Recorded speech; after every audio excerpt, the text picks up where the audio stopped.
So what are you working on during No, we construction? went through and inventoried all of our major mechanical and Yes. everything like that.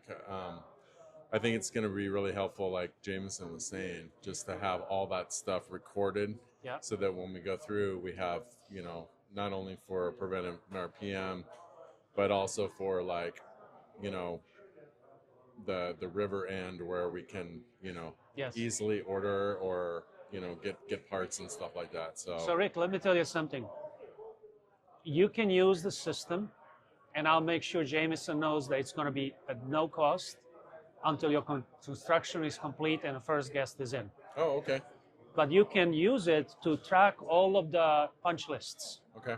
all the procedures that you want recorded. Yeah. You can use, and I will train you and your assistant GM how to use the system, Okay. so you can benefit from it.